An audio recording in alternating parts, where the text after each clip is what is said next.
Lord Thomas के नाम से एक बंदा आया था जिसने कि जो हमारा एजुकेशन सिस्टम था उसको पूरा चेंज कर दिया। उसने इंट्रोड्यूस किया मॉडर्न एजुकेशन सिस्टम, जो हमारी गुरुकुल की परंपरा थी, जो हमारी पुरानी परंपरा चलती आ रही थी। उसने सोचा कि अगर ये चलती रहेगी तो शायद हम इन पे राज नहीं कर पाएंगे, तो हम इनकी जड़ को ही ख़त्म करते हैं। तो उन्होंने ये जो मॉडर्न एजुकेशन सिस्टम आया है वो इंट्रोड्यूस किया था। वहाँ से उन्होंने इंग्लिश को इंट्रोड्यूस किया था और तब से आज तक का वही चलता जा रहा है। देखिए, इंग्लिश एजुकेशन सिस्टम का क्या है रक्षित, मैं आपको समझाना चाहता हूँ।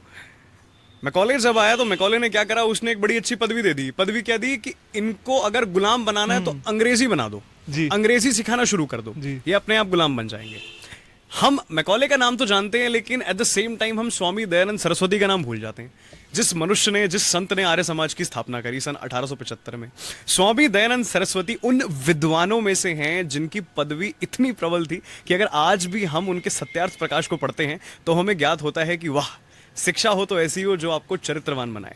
देहरादून में जब आप राजपुर रोड पर जाते हैं, ऑन द राइट आपको दिखेगा कि एक मठ है, रामकृष्ण परमहंस मठ, जी जो कि स्वामी विवेकानंद और रामकृष्ण परमहंस जो उनके गुरु थे, जी जी उनके आराध्य के ऊपर बनाया गया है। कभी आप वहां जाइएगा, हमें अक्सर किताबें देखने को मिलती हैं 50 रुपए, 100 रुपए, 150 रुपए, 300 रुपए। वहां किताबें आपको 1 रुपए से 3 रुपए तक देखने को मिलेंगी, और कितना बड़ा लेसन मिलेगा। तो सोचने का बात यह है कि जहां आप वॉल्स देखेंगे वहां स्वामी विवेकानंद के कोट्स लिखे हुए हैं। उसमें से एक बड़ा अच्छा कोट है कि उस शिक्षा का क्या फायदा जिस शिक्षा में चरित्र नहीं। यह चीज सिर्फ स्वामी दयानंद सरस्वती नहीं बोल कर गए, यह चीज स्वामी विवेकानंद ने भी बोली, लाला लाजपत राय ने भी बोली, भगत सिंह ने भी बोली, मदन ने भी बोली, राम प्रसाद बिस्मिल ने भी बोली। इनफैक्ट बिस्मिल अजीमाबादी का कोट लहराया करते थे। बिस्मिल अजीमाबादी एक शायर थे पटना के, और अजीमाबाद से वो आते थे, तो उन्होंने सरफरोशी की तमन्ना लिखी थी।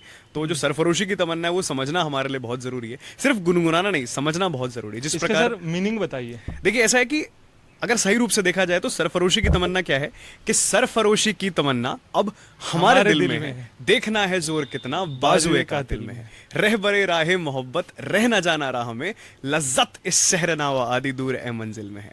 वक्त आने दे बता देंगे तुझे ए आसमां, हम अभी से क्या कहें कि क्या हमारे दिल में है। तो इससे पंडित राम प्रसाद बिस्मिल जो उद्धरण देते हैं, या बिस्मिल अजीमाबादी जो उद्धरण देते हैं, कहने का मतलब साफ है कि सरफरोशी की तमन्ना अब हमारे दिल में, हमारे में तो है साहब कि हम तैयार हैं। अब हमें देखना है कि हमारे दुश्मन में कितना दम है, वो हमें टैकल कर पाएगा कि नहीं कर पाएगा। आप सोचिए कि हमारे जितने क्रांतिवीर रहे या जितनी क्रांति वीरांगनाएं रही, उन लोगों ने एक पल के लिए भी नहीं सोचा कि इसमें हमारा कितना हित है।